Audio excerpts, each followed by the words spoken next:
Okay,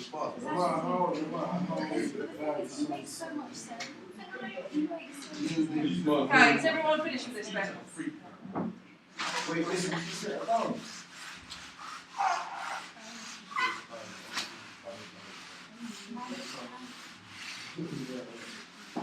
How long was it? You've been about you.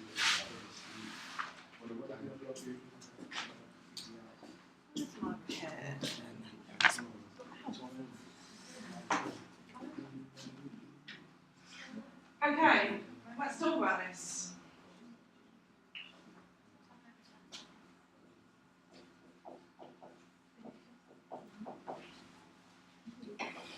Why is this interview investigative? Why is this interview investigative? Because they're trying to find out.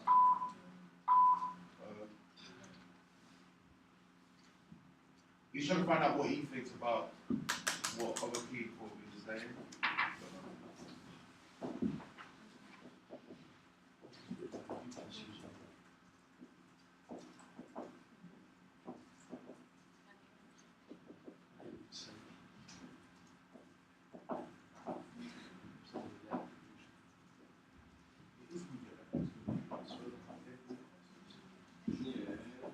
Okay? So trying to find out his opinion of violence in the media. Is Manson solely responsible for violent acts that people commit with his music? Okay, is what he's trying to find out. So what things does he say that can exemplify this point? What who says this? We talk about. Either Moore or Manson. What do they say? So you're right.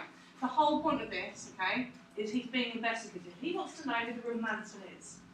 Essentially, the media give him an image that he's like this Satan-hating, sort of antichrist guy from a rock band and politicians sort of say that he's influencing the young. So he basically, that politician who was at the beginning saying that Manson's music, they listen to it, so therefore it's his fault that those people Is that who killed. literally it? That is what he said. They Yeah. listen to Marilyn Manson, Yeah. and then they blame Marilyn Manson. Yes. Yeah, well, that don't make sense in any way. It doesn't make any sense in any way. No, Because it's not. And then people Yeah. actually believe it. Actually, people believe it, yeah, because the media tells them so, and because, like Manson was saying, that the media pumps them full of fear, they're going to believe it. They're so frightened that they will believe it. Yeah. Yeah, right? So, there we go. So that quote where he's like, pumped full of fear. Okay? This is a classic example of Manson illustrating, okay, his point that he is not necessarily to claim. He doesn't say that he's not influential. Okay. You know that man that was speaking to like the crowd? Yeah. Yeah, he was talking about, he said that if people do listen to them, not everyone is going to. Yeah, so that Alexis, wasn't it? Yeah, but Okay. Which one? By Alexis. So So he says, everybody who watches Alexis advert might not necessarily buy Alexis car, but some do. So in other words, some people who listen to Manson's music may not commit violent acts, but some do.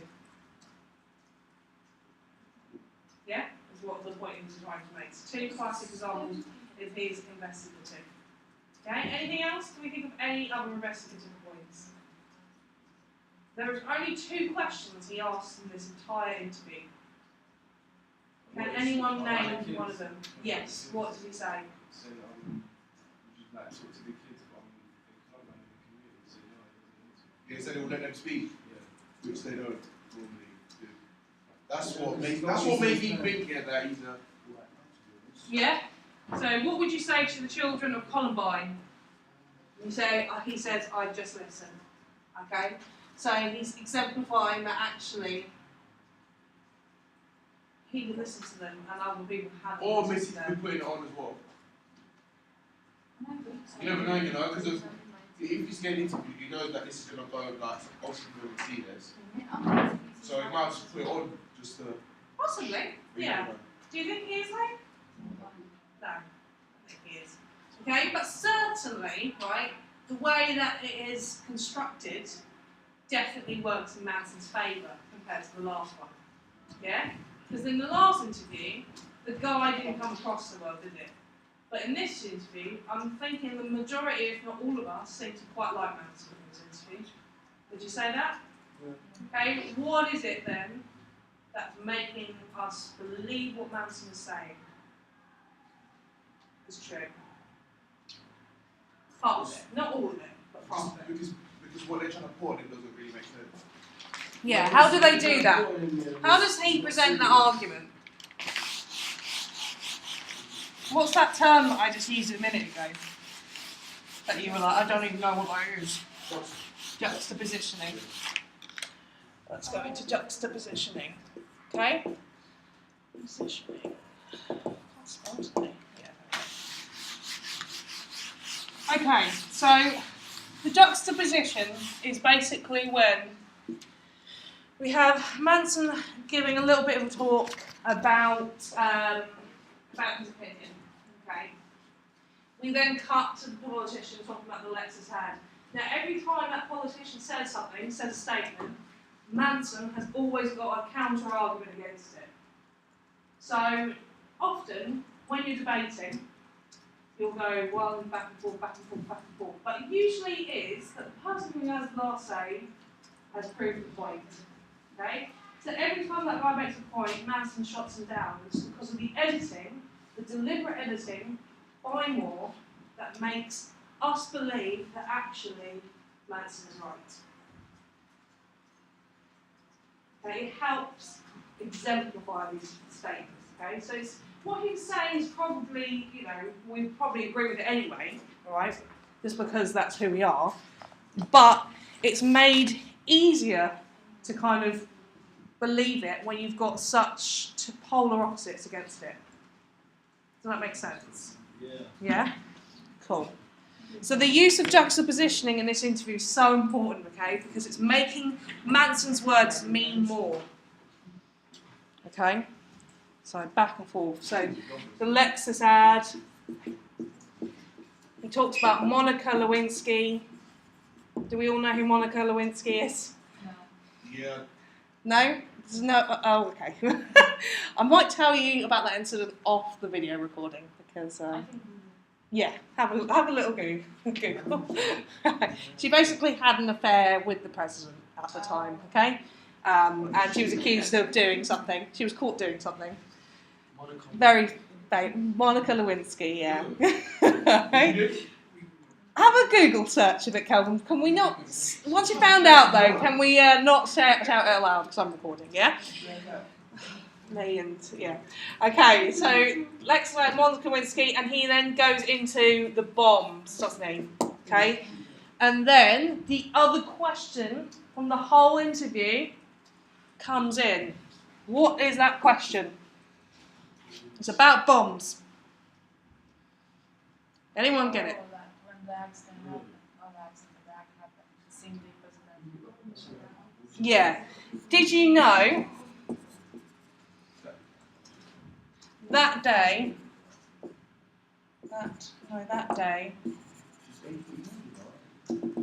there were more bombs dropped over Kosovo than any other time during that war?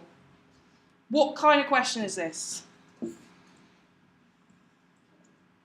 Did you know? Did you know that this happened? What kind of question is that? Yeah! Thank you. Yeah, it's suggestive, okay? And what is he suggesting, may I ask? What's he just suggesting? He's suggesting that what Manson said about bombs and things going off, okay, and that the government were quite influential, was correct. He's suggesting that Manson's right because he's being interpretive, because he believes what Manson is saying is true. Okay? So he's suggesting that question as a backup of what Manson has already been saying. Okay? What would you say to the children of Columbine? Again, that's another point where he's supporting Manson, because no one's going to go, well, they're not going to say anything negative, are they? About loads of shit like the children that were left behind who didn't die of an accident. He wouldn't say anything horrible. At least Manson, no one would think Manson would at this point. Okay? So it's another opening, if you like, okay, for Manson to play the nice guy. He does it because all the way through he's portraying Manson as this nice guy, not what the media presumes him to be. Okay, which is this Satanist, Antichrist character. Because his videos are a bit... Yeah, they're controversial. Yeah? Alright? But just because he doesn't believe in God doesn't necessarily mean the Antichrist, is what I'm saying. Okay? Alright?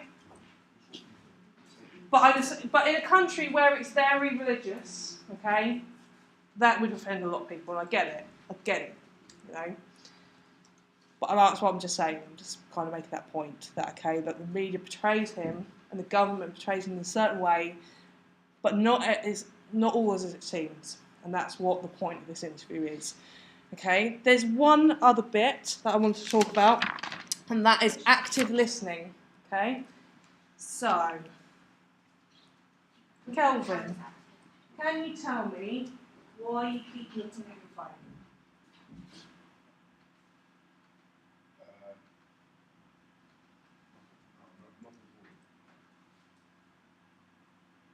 So what have you been doing today, Kelvin? We've watched 2 interviews on possibly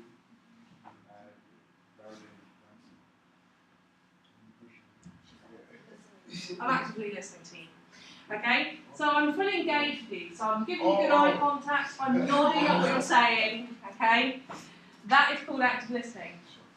Okay? Here's a bit of advice that I'm going to give you for free. Something like that. And it's probably one of the most important things that you'll think about when you're doing your interviews. The best thing you can do is once you've asked a question, shut up. And the reason I say this is because let them talk. It's going to be so much easier to cut it if you're not responding back to them. Okay? And Alex, you were a bit terrible at this. Yeah, I looked at that. Okay? Because it's much harder for you, because you wanted to respond to everything that I wanted to say. You were like, yes, I totally agree with you, but try and keep it in. Keep it locked down, if not make notes as to what I'm saying, and then you can come back to it once I've finished talking. Yeah? Because if you talk over each other, you ruin the edit, and it might be the best bit of footage that you'll ever find, but then it's you go over the top of it, and then you'll have this horrible sound to deal with, okay? So active listening is the way to do that. So be like, I am listening. I'm going to take some notes. I may change my question to respond to what you said because it's a really interesting point. Okay? So active listening is important. He does it in this interview a lot because he's letting Manson talk. He's showing him respect. Okay? In the next interview that we watch next week, you will see that he's not actively listening as such. Okay? So it's very good technique to use. Could we talk about body language? Huh? Yes. Body language. Catherine, how was your day? Yeah, what have you been up to? What did you have for breakfast? Didn't eat anything. So you look forward to when I bring that sandwich into you? Oh yeah? Yeah. Yeah? What is it about my body language with Calvin? Remind me. I have to look down. Yeah? So, it was like this. How was your day today, Calvin? How's your day? How's your day? Yeah? What's breakfast like? You haven't eaten? Why haven't you eaten? What's the difference? That's more uncomfortable. Yeah. Yeah, it's uncomfortable, it's patronising, it's kind of over the top, okay? So, it's better because my environment say that. So, with a teacher, usually we're up here, but if I'm coming up to your face and I'm like, what's going on? Yeah, it's because I'm checking up on you. Okay, I'm showing my authority over you to check up on you and to make sure that you're doing what you need to. If I'm down the lower to you, okay, it usually means I'm there to serve you. Okay? I respect you because you're looking up to me now. Yeah? I'm showing you respect. I don't know whether it's that. Ooh, that's what I was like that. Okay, so the body language in this particular interview, in this setting, is that we have Poster boy for fear, because I represent what everyone's afraid of. The fear, because they're watching television. I represent what everyone is afraid of. When you first said So, Look at his images. the image, the media, and that he puts out there. The image that he puts out there. Okay? It's intimidating. Okay? So he, Manson and him look quite relaxed. He's lower than him. He's not crossing his arms. Okay? He's like him quite embracing. He's looking him directly in the eye. He's lower than him. Okay? May not be deliberate, it might just be the setting, okay? But it's showing that we're listening to him and we respect him. He's in a higher position than him. The fact that they're in this little cubby hole, surely he's a big international rock star, he would have a nice dressing room. Well, no, we've put him in a cupboard. Okay? Again, trying to be normal or down with people. Yeah? He's no big star, we're just. He's normal. He doesn't need some fancy dressing room with black toilet paper, like Simon Cowell does. Show you that. Black toilet paper. why do you have black toilet? Obviously, he doesn't want people to see it. I know, it's weird. It's the weirdest thing I've. Huh? Still see it. Yeah, I know. But not as much. It's not as kind of obvious, do you know what I mean? Like, you know. Oh, I don't. Oh, cringe you out. But yeah, so we put him into this location because it makes him more appealable to us, to the normal people. So the normal masses of people are going to be watching this documentary. Okay? So, not as many notes there, alright? Again, like with all the interviews, we need to keep referencing the purpose. We need to talk about the impact of certain techniques and the strengths and limitations of the interview, if you're looking for the distinction. Okay?